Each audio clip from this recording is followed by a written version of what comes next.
katika sehemu ya tatu ya somo hili la fasihi kwa ujumla, na tunaendelea katika kuainisha fasihi, na tulijikita kwenye fasihi ya Kiswahili na fasihi kwa Kiswahili.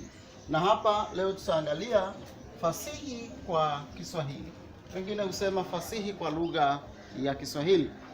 Fasihi kwa Kiswahili ni kazi ya fasihi iliyoandaliwa na mtu asiye Mswahili, ila tu ametumia lugha ya Kiswahili katika kufikisha kazi yake ya fasihi.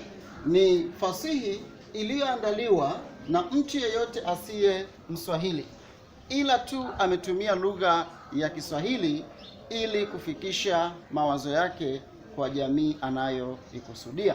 Au ni kazi yoyote ya fasihi ambayo imeandikwa kwa lugha nyingine na kisha ikatafsiriwa kwa lugha ya Kiswahili.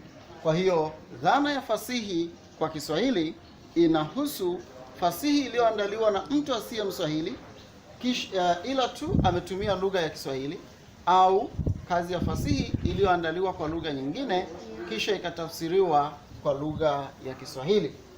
Hiyo tunaiita fasihi kwa Kiswahili au fasihi kwa lugha ya Kiswahili. Mifano ya kazi za fasihi kwa lugha ya Kiswahili ni pamoja na tamthilia ya Orodha ambayo imetafsiriwa kutoka lugha ya Kiingereza The List. Lakini vile vile Takadini iliandikwa kwa lugha nyingine na ikatafsiriwa kwa lugha ya Kiswahili. Barua Ndefu kama hii wengi wameisoma, ni riwaya iliyoandikwa kwa lugha ya Kisenegali kisha ikatafsiriwa kwa lugha ya Kiingereza na halafu ikaja kwa lugha ya Kiswahili. Vile vile tamthilia ya Mfalme Edipode ambayo iliandikwa kwa lugha ya Kigiriki ikatafsiriwa kwa lugha ya Kiingereza na ikaja kwa lugha ya Kiswahili. Vile vile ukitazama riwaya ya watoto wa Mama Ntilie, riwaya ya watoto wa Mama Ntilie, utaona na yenyewe itaingia kwenye kundi hili kwa sababu mwandishi wa riwaya hii si Mswahili kwa vigezo tulivyovieleza kuhusu dhana ya Mswahili.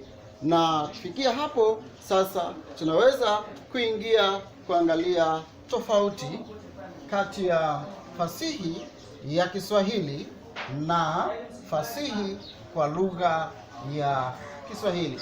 Kaa tayari kwa ajili ya tofauti kati ya fasihi ya Kiswahili na fasihi kwa lugha ya Kiswahili. Karibu sana.